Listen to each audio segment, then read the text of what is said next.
Buenas tardes. Javier Álvarez Villa, en representación de la Asociación de Empleados Públicos, Concello por otra Función Pública en Asturias. El año pasado, por estas mismas fechas, comparecíamos ante esta comisión para hablar del proyecto de presupuestos generales del Principado de Asturias para el año 2016, que finalmente no sería aprobado por la Junta General. Las objeciones que entonces hacíamos a aquel proyecto son plenamente pertinentes ahora respecto del proyecto de presupuestos para el año 2017, pues se mantienen y en algunos casos se agudizan en este proyecto. Decíamos el año pasado que el informe de personal que acompaña al proyecto de ley de presupuestos con el objeto de explicar los gastos de personal tenía unos llamativos agujeros negros que distorsionaban las posibilidades de comprensión de este apartado. De la importancia de estas deficiencias, que pasaremos a enunciar someramente, da buena cuenta el dato de que los gastos de personal suponen casi el 40% del gasto total del presupuesto, por lo que si la explicación que se ofrece sobre el mismo está averiada, el proyecto de presupuestos más que cojo, podríamos decir que padece una enfermedad grave de la neurona motora. Así, en primer lugar, se omite toda referencia a los organismos y entes públicos sometidos al régimen de contabilidad privada, 5 fundaciones, más el IDEPA y el Consorcio de Transportes, y las 15 empresas públicas que figuran en los presupuestos. Nada hay en el informe de personal sobre el gasto de personal de cada una de esas 22 entidades, ninguna información sobre sus plantillas, materia oscura.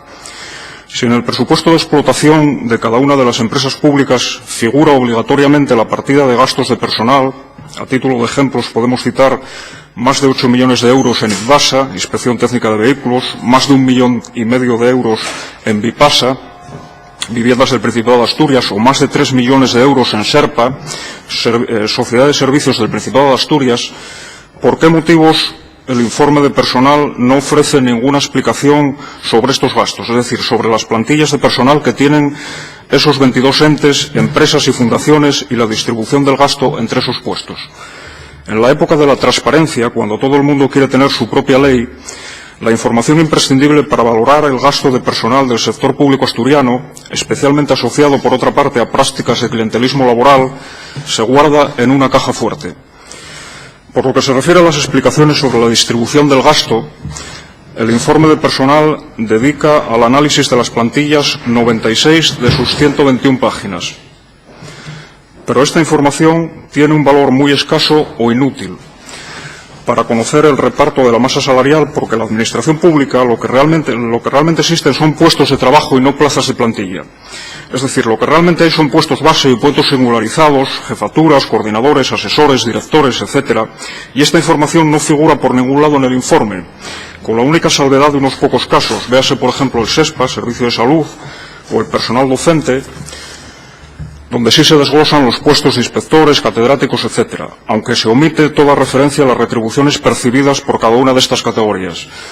Para conocer con certeza cómo se ha distribuido realmente la masa salarial entre los diferentes grupos de empleados públicos, habría que disponer de la secuencia de las relaciones de puestos de trabajo de los últimos años. Si se dispusiera de ellas, se observaría seguramente cómo han ido aumentando significativamente los puestos de trabajo singularizados adscritos al Grupo A, titulados superiores, pero también los altos cargos. La página 26 del informe de personal, en la que se recoge el cuadro resumen de la dotación de personal del Principado de Asturias, con los datos comparados de los años 2015 y 2017, es muy ilustrativa. La plantilla reflejada para el año 2017 supone una disminución neta de 9 plazas respecto a la del año 2015, pero el número de altos cargos pasa de 72, año 2015, a 82, presupuesto del año 2017. Como la masa salarial se ha mantenido prácticamente estancada, parece lógico concluir que esta especie de hipertrofia de directores, jefes, asesores, coordinadores, etcétera, sin soporte objetivo para su creación, ha sido posible mediante una transferencia salarial de abajo arriba, desde los grupos más bajos, con menores sueldos, hacia los superiores. Es decir, clasismo salarial en estado puro. Pero el informe de personal también resulta engañoso en lo que se refiere al reparto del gasto de personal en función del tipo de vinculación laboral o funcionarial con la Administración, altos cargos, personal eventual, funcionario, laboral, estatutario o temporal. Así, por lo que se refiere al personal temporal, el informe de personal se limita a señalar que el gasto asciende al 6,93% del gasto total. Ahora bien, esta cifra no responde a la realidad del gasto de personal temporal existente en la Administración del Principado, porque según se reconoce en el informe, página 16, en esa cifra se incluye fundamentalmente, aparte de alguna puntual contratación o nombramiento por acumulación de tareas, al personal temporal docente para atender las necesidades coyunturales de profesorado en el correspondiente curso escolar, sobre todo de educación primaria y secundaria. Por tanto, el coste del personal temporal que ocupa plazas estructurales de plantilla, miles de trabajadores públicos, sin duda, no está incluido en esa cifra. En todo caso, el informe del personal omite toda referencia al número de trabajadores temporales, distribución por consejerías y demás organismos. Si tenemos en cuenta que el personal temporal de la comunidad autónoma puede acercarse al 20% del personal total, a falta de datos oficiales que lo desmientan, ello nos lleva a concluir que se está utilizando la precarización del empleo público de forma deliberada para disponer de mano de obra barata. De este modo se discrimina a los interinos y al personal temporal en general doblemente. Por un lado, se les condena a una precarización casi perpetua, impidiéndoles acceder a un puesto de trabajo fijo,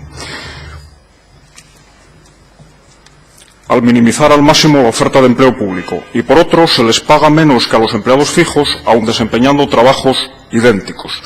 Ello nos lleva a concluir, como afirmaba recientemente respecto al conjunto del Estado Florentino Felgueroso, profesor de la Universidad de Oviedo y experto en mercados de trabajo e instituciones laborales, que en Asturias el peor empleador es la Administración.